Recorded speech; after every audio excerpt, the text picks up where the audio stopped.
श्री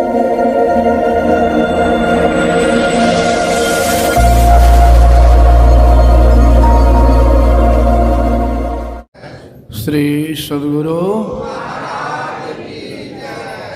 जरा एक बार हृदय खोल के लगाओ, बोलिए प्रेम से श्री।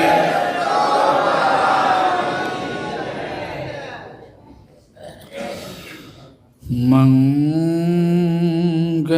मूरति सद्गुरु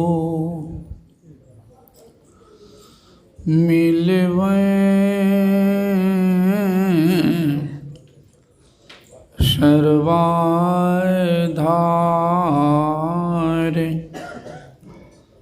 मंगलमय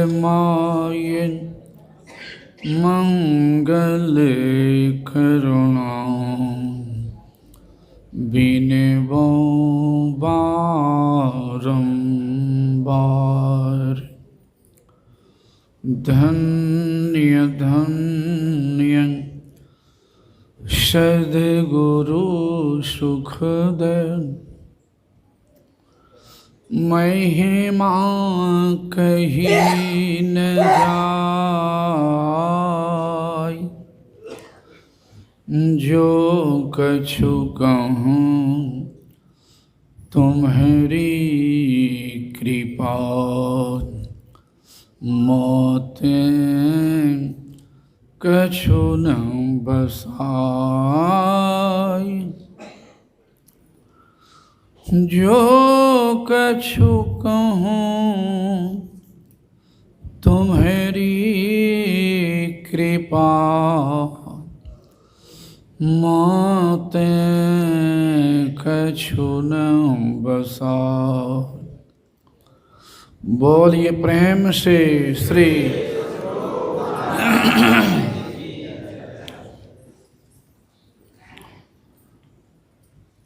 इससे भगवान बुद्ध की नगरी तपस्वी नगरी में अखिल नेपाल के ये सुअवसर सत्संग पर, इस पवित्र स्थल पर पधारे हुए सभी पूज्य जनों को मेरा नमन। सम्माननीय साधु समाज, परम आदरणीय धर्म प्रेमी सज्जनों, पूजनीय माताओं एवं भक्तिमती धर्मशीला बहनों, अभी सुन चुके हैं भी का प्रसंगिक हो गया है कर्म फल। और कर्म शब्द एक ऐसा है न कि हर जगह जुट जाता है। ये सत्संग करना भी एक कर्म है और सर्वोपरि कर्म है। सत्संग में सहयोग करना भी कर्म है। सत्संग सुनना भी कर्म है, सुनाना भी कर्म है, और सुनने में सहयोग करना भी कर्म है, और सत्संग स्थल पर आकर के गप करना भी कर्म है। तो कौन कर्म है सोच सकते हैं, मैं खुलासा नहीं करूंगा, समझ गए होंगे। तो कर्म का रहस्य बड़ा गहनाती गहन है। अभी सुन चुके हैं मोदगल्यायन भगवान बुद्ध के ही शिष्य थे, और कई जन्म पूर्व की बात सामने आई। जन्म कितना जन्म पीछा करता है, सब देखिए। बाबा सुन रहे थे ना, सेवा करने के डर से माता पिता को छोड़ दिया था जंगल में। अब बाघ सिंह खा गया तोड़ तोड़ कर। परिणाम क्या हुआ? साधना में ऊंचाई पर जाने पर भी हड्डी तोड़ दिया उस अवस्था में भी। और योग बल से भगवान बुद्ध के पास गए और कहा था कि प्रभु यह शरीर रहने लायक नहीं है, रखने लायक नहीं है, अंतिम दर्शन स्वीकार कीजिए प्रभु। देखिए, अंतिम दर्शन करने के लिए योग बल से हड्डी तोड़ने पर भी उठा के लेके चले गए आकाश मार्ग। दुनिया को दिखाएं कि कर्म। बाद में लोगों ने पूछा ऐसा हुआ जो इतना योग बल में आगे बढ़े कि आकाश मार्ग से भगवान बुद्ध के पास आ गए। तो भगवान बुद्ध नहीं बताए थे कि कई जन्म पूर्व में इन्होंने छोड़ दिया था जंगल में माता पिता सेवा करने के डर से, कई जन्म पूर्व, जिसका फल पीछा करते करते आज भोगना पड़ा है। इससे क्या सिद्ध होता है कि भूल से भी माता पिता को नहीं छोड़ना चाहिए, माता पिता की सेवा करनी चाहिए, नहीं तो कितना जन्म पछताना पड़ेगा। इससे यह भी बात सिद्ध हो गई।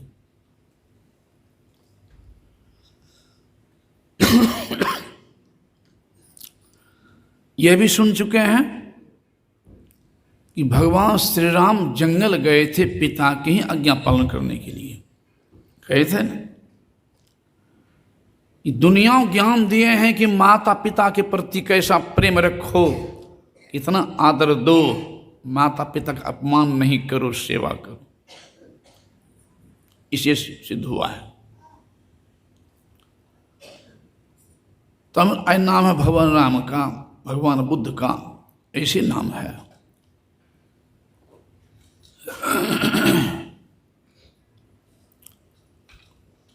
श्रवण कुमार माता पिता कंधा पर लेकर के तीर्थ करने के लिए जाते थे, तब न आज दुनिया में नाम है, तीर्थ कराने के लिए जाते थे। तो कौन नहीं चाहता है कि हमारा बेटा श्रवण कुमार बने? सब चाहते हैं ना कि हमारा बेटा श्रवण कुमार बने, सेवा करे। लेकिन ये कैठो चाहने वाली है कि हमारा पति भी श्रवण कुमार बने। अगर ये चाह ले कि हमारा पति श्रवण कुमार बने तो सोना में सुगंध होगा कि नहीं? बोलिए, सोना में सुगंध होगा कि नहीं? तो ये तो चाहते हैं कि हमारा बेटा श्रवण कुमार बने, ये नहीं चाह पाते हैं कि हमारा पति भी श्रवण कुमार बने। एक लाइन में कितना ज्ञान भरा हुआ है, कितना ज्ञान भरा हुआ है। एक आदमी हमको बता दिया, तो व्यवहारिक बात आ गई। जज साहब का नाम, जज साहब ने पत्नी के व्यवहार के चलते माता पिता को दे आया था वृद्धा आश्रम में। एक चपरासी ने बोल दिया, नहीं पहचानता होगा, जज साहब के बगले में, कि जज होता न्यायाधीश। तो जो न्यायाधीश अपने माता पिता को न्याय नहीं दे सकता है तो समाज को न्याय क्या देगा वो? जो न्यायाधीश स्वयं अपने माता पिता को न्याय नहीं दे सकता है तो समाज को क्या न्याय देगा? बात लग गई कि बात तो सही कह रहा है। गया लौट करके घर, अब पत्नी से कहा था हमारा सब कुछ तुम ही रखो, मैं भी जाता हूँ माता पिता के पास रहूँगा वृद्धे आश्रम में। तो जजेश साहब चला जाए उधर तो बचेगा कौन सी? तब कहती अब ऐसी गलती नहीं होगी, ले आइए माता पिता को। जो अपना पर पड़ा तब ने, अपना पर पड़ा तब न हुआ ऐसा। एक आदमी हमको सुना दिया, पति पत्नी दोनों रहते थे बाहर कोई शहर में। पत्नी की माँ, पति की माँ जाती होगी तो पति के माँ भी माँ ही होते हैं, अब पत्नी की माँ भी माँ ही होती है। सास भी माँ ही होती है और पुतोह बेटी ही होती है। जो सास पुतोह को बेटी दृष्टि देखेगी और जो पुतोह सास को माँ के दृष्टि देखेगी, उसी घर से ही चलेगा। तो आपस में कुछ मोटा मोटी तनमनी होगा, जाती होगी माँ, पति की माँ, संयोग से पत्नी की माँ पहुँच गई, संयोग से पत्नी की माँ पहुँच गई। खोल सकता था केवाड़ी अपने से, ये अपने से नहीं खोला। अब पत्नी से कहता है कि माँ आई है, बाहर में खड़ी है, केवाड़ी खोल दो। तो होगा तनी मनी मोटा मोटा लगता है। तो पत्नी के मन हुआ कि उनकी माँ आई है ना, कहती नहीं खोलेंगे। तो फिर कहते रहे खोल दो, कहते नहीं खोलेंगे। कहते रहे आपस में कुछ मोटा मोटी रखो, माँ खड़ी बाहर में, खोल दो। कहते नहीं खोलेंगे। तो चौथा बेर कहते ठीक है तो नहीं है खोलना, तो कम से कम खिड़की से देखियो तो लो। अब खिड़की से देखते तो उसकी माँ तुरंत केवाड़ी खोल दी। बताइए, छोटी सी बात, छोटी सी बात, इतना विवाद। तो यही व्यवहारिकता ज्ञान के अभाव में, व्यवहारिक ज्ञान के अभाव में, तो हमारा संत मत व्यवहारिक ज्ञान भी सुनाता। तो पहले व्यवहार नहीं रहेगा तो आगे क्या करेगा। एक जगह मैं सत्संग में गया था, बिहार में पड़ता है, पूर्णिया जिला में। सत्संग मंदिर में लिखा होता 5-6 लाइन में। सबसे पहला लाइन था कि जिन्हें से मतलब है माँ, कि जिन्हें 5 बेटा पालने में भारी नहीं लगा था, वह माँ आज अध्यात्म ज्ञान के अभाव में बेटों के 5 घरों में भारी लग रही है। कुछ बात सही है तब ना। जिन्हें 5, मैं समझता हूँ एक माँ 5 की 10 बच्चे को भी पाल लेते हैं गरीबी जीवन में भी, लेकिन 10 ठो बच्चे मिल करके अमीरी जीवन में भी एक माता पिता को अध्यात्म ज्ञान के अभाव में सही ढंग से नहीं पाल पाते हैं। तो वहाँ 5 लिखा था कि जिन्हें 5 बेटा पालने में भारी नहीं लगा था, वह माँ आज बेटों के 5 घरों में भारी लग रही है। पहला लाइन। दूसरा लाइन था, रोती थी जब बेटा नहीं खाता था रोटी। कितना स्नेह है माँ का, वर्णन नहीं है। माँ तब रोती थी जब बेटा नहीं खाता था रोटी, और आज कुछ माँ रोती है जब बेटा नहीं खिलाता है रोटी। माँ रोती थी जब बेटा नहीं खाता था रोटी, और कुछ माँ आज रोती है जो बेटा नहीं खिलाता है रोटी। और तीसरा लाइन था कि माँ के गोद में माथा धर के सो गया बेटा। अब माइये से पूछता है कि माँ तुम अपने गोद में कब तक सोने देगी। माँ से पूछता है बेटा बड़ा हो गया था, तुम अपने गोद में कब तक सोने देगी। माँ कहती है जब तक मुझे कंधा पर उठा नहीं ले, यानी जब तक श्मशान पहुँचा नहीं दे। यानी माँ का गोद पुत्र के लिए सदा के लिए।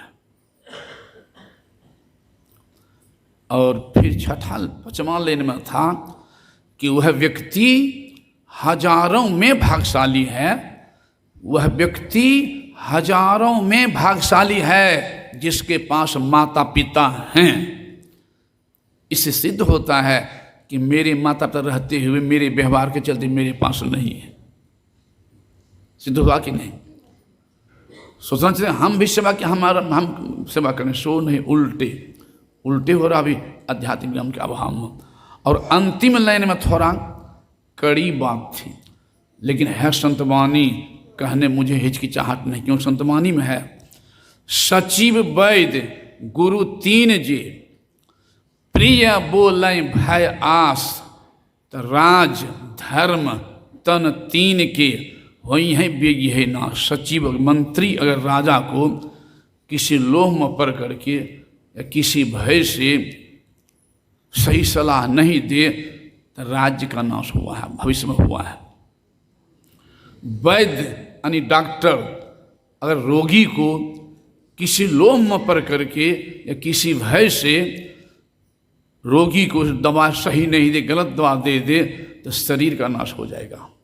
और जो गुरु कहलाता है, धर्म प्रचारक कहलाता है, ज्ञान विशारद कहलाता है, वे अगर जनता के या शिष्य के या सेवक के किसी प्रकार के लोभ में पड़ करके या किसी भय से उचित सलाह नहीं दे शिष्य को, तो धर्म का नाश होगा, धर्म का नाश। तो अंतिम लाइन में था कि पत्नी पसंद से मिलती है और माँ पुण्य से मिलती है। पत्नी पसंद से मिलती है और माँ पुण्य से मिलती है। तब पसंद से मिलने वाले के लिए पुण्य से मिलने वाले को ठुकराओ नहीं, अर्थात माता पिता की सेवा करो। माता की तो खैर दुनिया में कोई वर्णने नहीं है। मैं जब कुप्पा घाट आ गया था 74 ईस्वी में, तो हमारी माँ इतनी रोई, जबकि मैं 4 भाई 5 बहन। जब लक्ष्मण को सुन चुके पाठ में, पीठ ठोक कर सुमित्रा भेजी थी भगवान राम के साथ, पीठ ठोक के भेजी थी।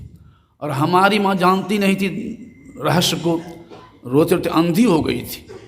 कुप्पा घाटे में बैठा था गुरुदेव के चरणों में, सदगुरु महर्षि में ही की बात कर रहा हूँ, चरणों में बैठा था और वहीं पर आके बोल दिया प्रमोद बाबा, मैंने कहा जी, तो आपकी माँ रोते रोते अंधी हो गई, कष्ट तो हमको भी हुआ। हे गुरु महाराज, ये जीवन भर रोएगी मेरे नाम पर, और मैं घर जा कुछ नहीं कर पाऊंगा। कल कह चुका हूँ, मैं मन में सोचता से गुरुदेव मन की बात पकड़ लेते थे। मैंने सोचा आज मन की बात गुरुदेव पकड़ लेते, मुंह खोल के कहीं तब सुनेंगे। मैं मुंह खोल के कहा नहीं, लेकिन हृदय को रोक सका नहीं। प्रार्थना जरूर किया मन से, हे प्रभु आपसे मैं कुछ नहीं मांगता हूँ और भविष्य में भी नहीं मांगूंगा, दोनों बातें केवल, भविष्य में नहीं मांगूंगा, मैं इतना ही मांग कर रहा हूँ, आप ही कहें कि शरीर का दीपक आँख है और आँख के बिना शरीर बेकार है। बेटा आप तो सेवा नहीं कर पाएंगे और जीवन भर रोएंगे मेरे नाम पर, और मुझे भी कष्ट होगा। और मुझे विश्वास है कि आप यहीं से कृपा कर देंगे तो माँ का कल्याण हो जाएगा, मुझे विश्वास है। मैं गया भी नहीं, मैं कहता जाइए मुंगेर जिला प्रताप मेरे पत्री के, जाइए मुंगेर एक अच्छे डॉक्टर दिखा देंगे, दवा चलेगी। और मुझे विश्वास है गुरु महा कृपा होगी, मुझे विश्वास है। मैं गया भी नहीं, महीनों से पड़ी थी, पकड़ के बुलाते थे दैनिक कार्य में, दवा चली, गुरु महा पुकार भी सुन लिए। महीना पुरते पुरते हमारी माँ की दोनों आंखें रोशनी लौट गई, सब काम करने लगे अपने से। यह कान सुनाया हूँ मैं 74 ईस्वी के। हमारी माँ शरीर त्यागी है 2007 ईस्वी के 19 अक्टूबर को, और जब तक जीवित रही सब काम अपने से करती रही। इस सदगुरु शरण में था तब न, और कनफुकवा गुरु के पीछे रहते हैं तब क्या होता, कल्याण होता। इसलिए सदगुरु चाहे एक सतगुरु, शिष्य दोनों जा रहे थे और जंगल में ही डेरा डाल दिया। गुरु थे, गुरुदेव थे, पूर्ण संत थे। आधी रात जब बीत गई, गुरु कहा था शिष्य कि तुम पहरा करो और मैं सोता हूं, इतना समय तुम मुझे जगा देना, हिंसक प्राणी है, तुम जगना, मैं सोऊंगा। अभी मुझे मैं जगूंगा, अभी मुझे सोने दो, तुम मुझे इतना समय उठा देना, मैं जगूंगा तुम सोना। शिष्य के मन में हो गया, स्वाभाविक श्रद्धा रहने के चलते, कि गुरुदेव को जगाएंगे, गुरुदेव जगेंगे, हम सोएंगे न, भर रात हम ही सो जाते हैं, भर हम ही जगते रह जाते हैं।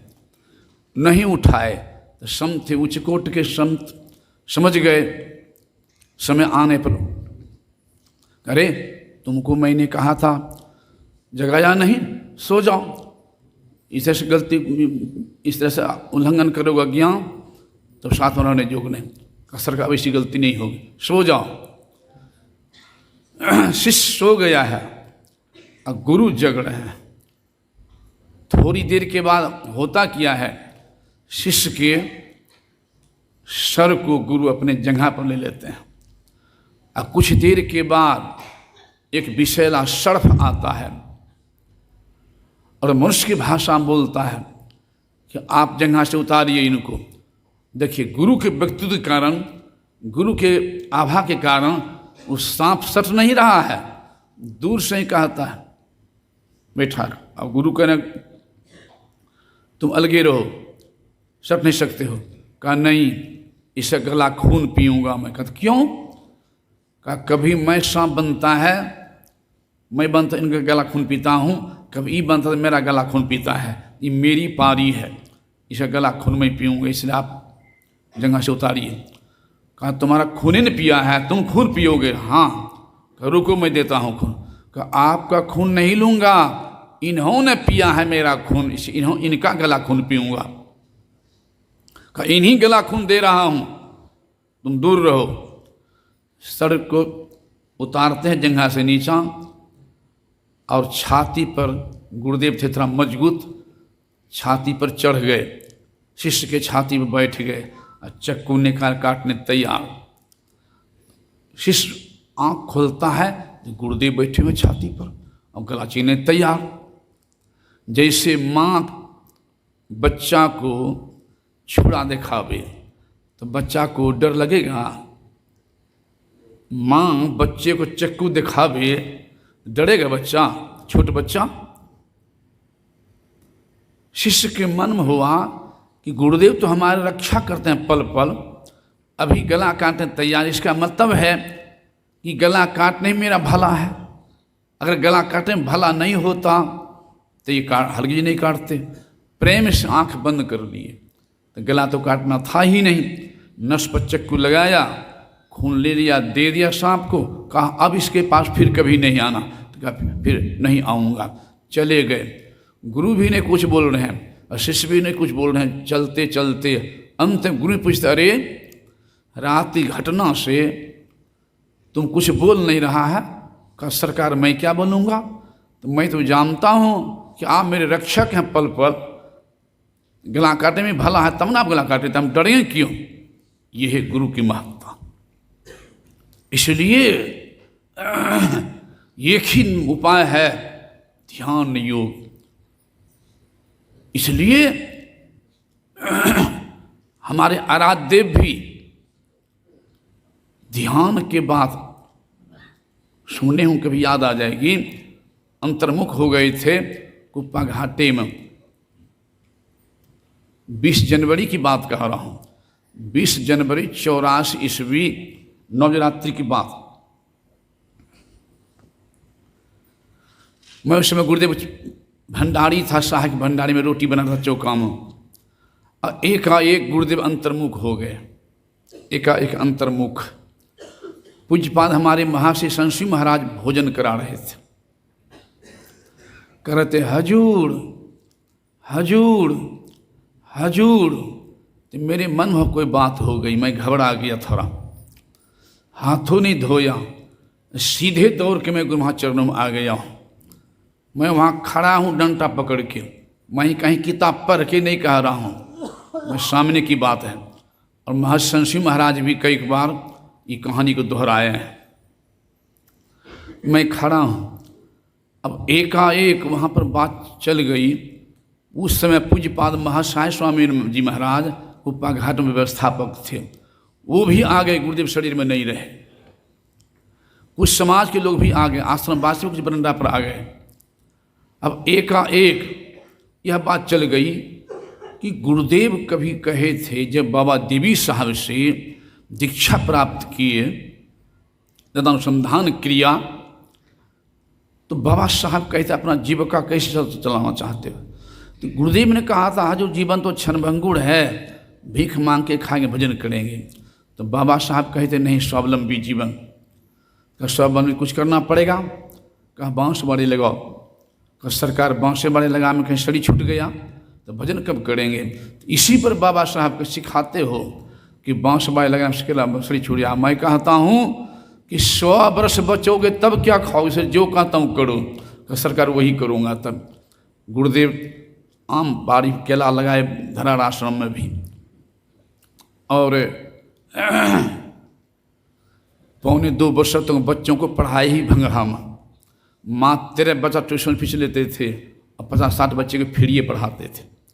जब केला आम बढ़ गया था तब गुरुदेव के वह साधना करने लग गए।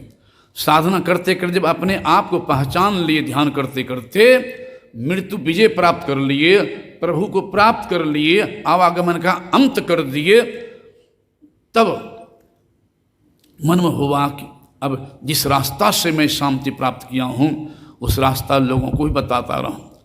साथ साथ ये भी मन में सोचे जी, बाबा साहब कहे थे 100 वर्ष बच्चों को, क्या इसका मतलब है कि बाबा साहब की इच्छा थी कि मैं 100 वर्षों तक दुनिया में रह करके संसार के लोगों को शांति का मार्ग, परम शांति का रास्ता बताता रहूं, इसलिए मैं 100 वर्ष के बाद शरीर छोड़ूंगा।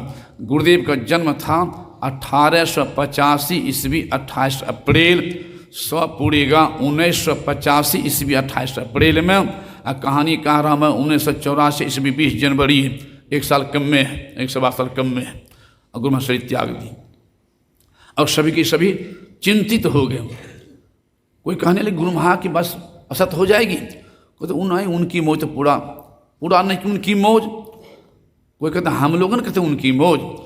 लेकिन जो दूसरे संप्रदाय के हैं वो तो कहेंगे कि अगर महर्षि मही परमहंस जी हमारा संत हो जाते, अपने वचन पूरा कर देते, पूरा नहीं किए इसका मतलब साधक रह गए।